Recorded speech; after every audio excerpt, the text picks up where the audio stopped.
জি, আলহামদুলিল্লাহ। ধন্যবাদ যারা আমাদেরকে দেখছেন দেশে প্রবাসে, সবাইকে আন্তরিক মোবারকবাদ জানিয়ে শুরু করছি।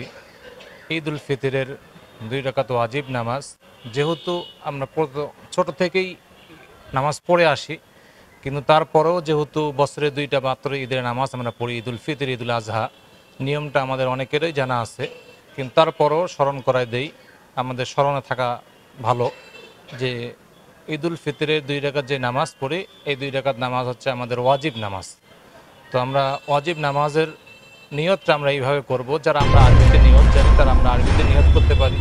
যেহেতু আমরা বাংলা ভাষাভাষী মানুষ, বাংলা ভাষায় আমরা এইভাবে নিয়ত করব যে ঈদ উল ফিতরে 2 রাকাত ওয়াজিব নামাজ, ঈদ উল ফিতরে 2 রাকাত ওয়াজিব নামাজ অতিরিক্ত 6 তাকবীরের সাথে কেবলামুখী হয়ে এই ইমামের পিছনে আদায় করিতেছি। আল্লাহু আকবার। আমরা নিয়ত করলাম, নিয়ত করে আমরা তাকবীর দিয়ে আল্লাহু আকবার বলে আমরা নামাজ শুরু করলাম।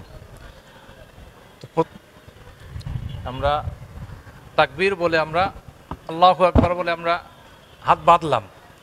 হাত বেঁধে আমরা প্রথমে সানা পড়ব, যে সানা আমরা নামাজের মধ্যে পড়ি, সুবহানাকাল্লাহুম্মা ওয়া বিহামদিকা ওয়া তাবারাকা ইসমুকা ওয়া তাআলা জাদ্দুকা ওয়া লা ইলাহা গায়রুক। এরপরে অতিরিক্ত 3টা তাকবীর হবে।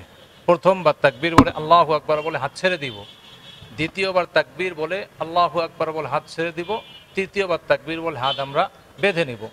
এরপরে যথারীতি আমরা সূরা কেরাত পড়ে আমরা প্রথম রাকাতের রুকু সিজদা করে প্রথম রাকাত শেষ করব। প্রথম রাকাত শেষ করে আমরা দাঁড়িয়ে যাব, দাঁড়িয়ে গিয়ে আমরা আবার সূরা কেরাত পড়ে দ্বিতীয় রাকাতের যে সূরা কেরাতের নিয়ম আছে সূরা কেরাত শেষ করব। সূরা কেরাত শেষ করার পরে আমরা 3টা তাকবীর দিব। প্রথমবার তাকবীর দিব আল্লাহু আকবার, হাত ছেড়ে দিব। দ্বিতীয়বার তাকবীর বলে আল্লাহু আকবার বলে হাত ছেড়ে দিব।